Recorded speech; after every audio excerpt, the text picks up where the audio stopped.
जय गुरु बंधुगण आसतु नारीर नीतिर आउ गोटी अमूल्य बाणी को आमे हृदय रे धारण करिबा। बाणी संख्या 5। से ठाकुर कहउछंती नारीर वैशिष्ट्य उपरे। स्त्री मानकर वैशिष्ट्य रे अछि निष्ठा, धर्म, शुश्रूषा, सेवा, साहाय्य, संरक्षण, प्रेरणा और प्रजनन। तुमे तुम्भ मानकर से वैशिष्ट्यर किछि मात्र त्याग कर नाही। यह हरेइले तुम मानकर आउ कौन रहिला। बंधुगण एही बाणीटू आउरी सहज सरल भाव रे आसंतु बुझिबा। नारी सृष्टिर मूल आधार, जीवनर प्रेरणा, संसारर स्नेहमय शक्ति। जेउठी नारी अछंती सेठी संस्कार अछि, जेउठी नारी अछंती सेठी स्नेह ममता अछि, जेउठी नारी अछंती सेठी जीवन अछि।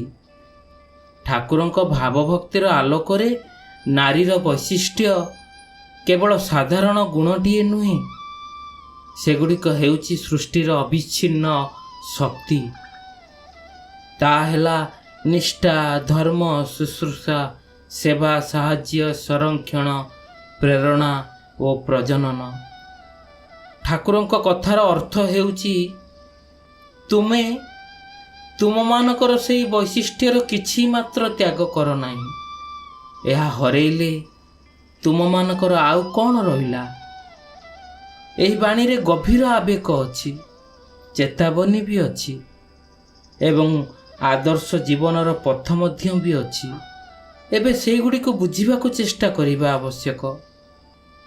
प्रथमे से कहिले निष्ठा। निष्ठा हेउची नारीर आधार शक्ति। निष्ठा माने अटूट भरोसा, अटल समर्पण भाव, अविचल प्रेम। नारी जेतेबेले निष्ठावान हुअंती से गृह को मंदिर करी तोलंती। मार निष्ठा न थांता जदि शिशुर जीवन गढ़ी उठु न थांता। पत्नीर निष्ठा जदि न थांता परिवार रे आधार भांगी जानता। भगिनीर निष्ठा जदि न थांता संपर्कर स्नेह रे कलंक लागी जानता। ठाकुरंक भावरे निष्ठा हेउची इष्ट प्रति सेई अटूट संबंध जहा नारी पाई अति आवश्यक। जेतेबेले धर्मपरायण निष्ठा धरी रखंती से परिवार को आदर्श मुखरे आदर्श पथरे आणंती।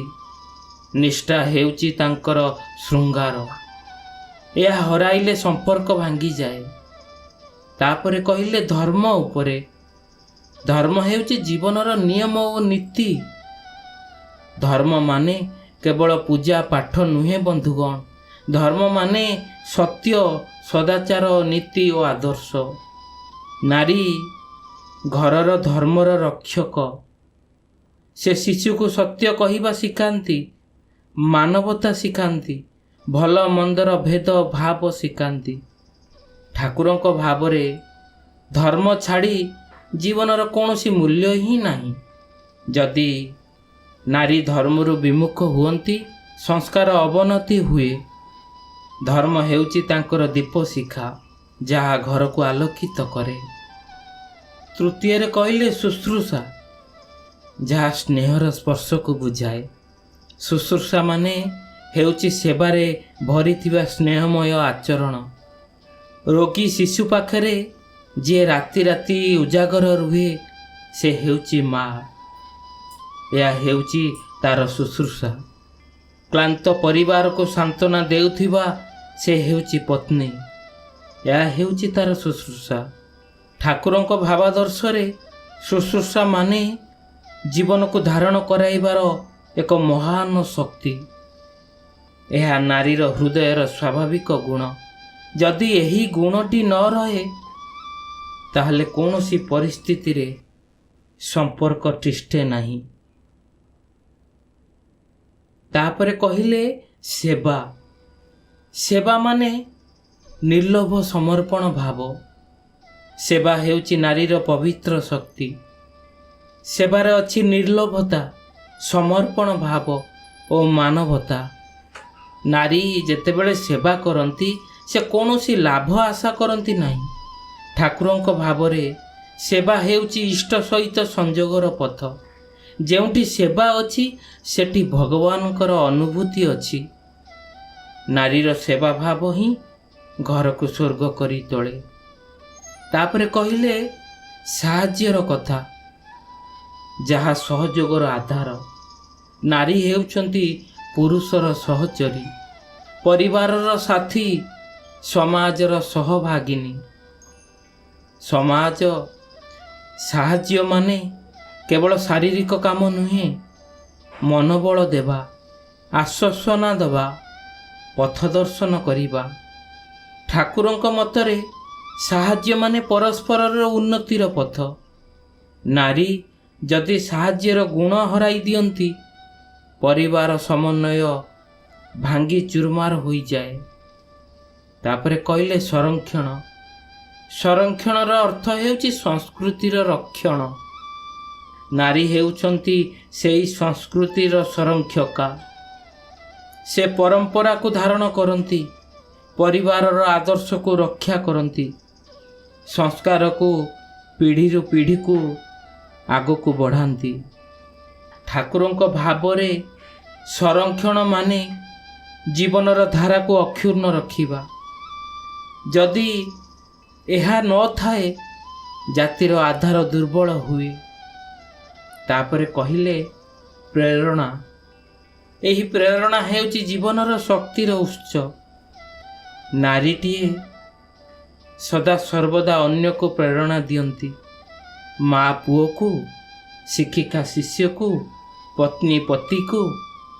ଇତିହାସରେ ଅନେକ ମହାନ ବ୍ୟକ୍ତିଙ୍କ ପଛରେ କେହି ନା କେହି ଜଣେ ପ୍ରେରଣାଦାୟକ ନାରୀ ହିଁ ଅଛନ୍ତି। ଠାକୁରଙ୍କ ମତରେ ପ୍ରେରଣା ମାନେ ଉନ୍ନତିର ଦୀପ ଜଳାଇ ଦେବା। ନାରୀ ଯଦି ପ୍ରେରଣା ହୋଇଥାନ୍ତି ସେଠି ସମାଜ ଉଦ୍ଧାର ହୁଏ।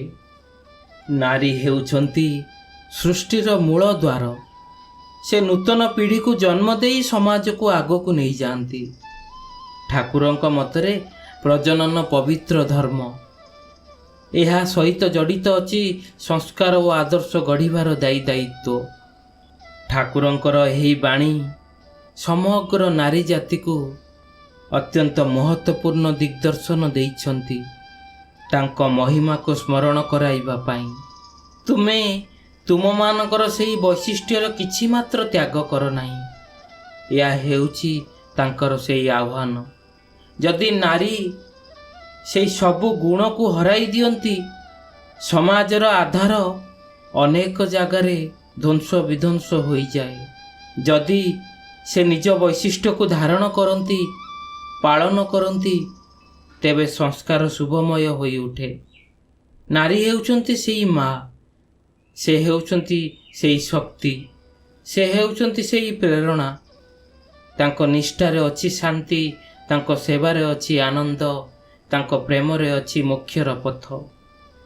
ଏହିପରି ଠାକୁରଙ୍କ ଭାବଭକ୍ତିର ଆଲୋକରେ କୁହାଯାଏ, ନାରୀ ନିଜ ବୈଶିଷ୍ଟ୍ୟକୁ ଧାରଣ କରନ୍ତି, ନିଜ ଧର୍ମକୁ ରକ୍ଷା କରନ୍ତି, ସେବା ସ୍ନେହରେ ସଂସାରକୁ ପୂରଣ କରନ୍ତି, ତେବେ ଜୀବନ ତାଙ୍କର ଆଲୋକମୟ ହୋଇ ଉଠେ, ସଂସାର ଶାନ୍ତିମୟ ହୋଇ ଉଠେ, ସମାଜ ଆଦର୍ଶମୟ ହୋଇ ଉଠେ।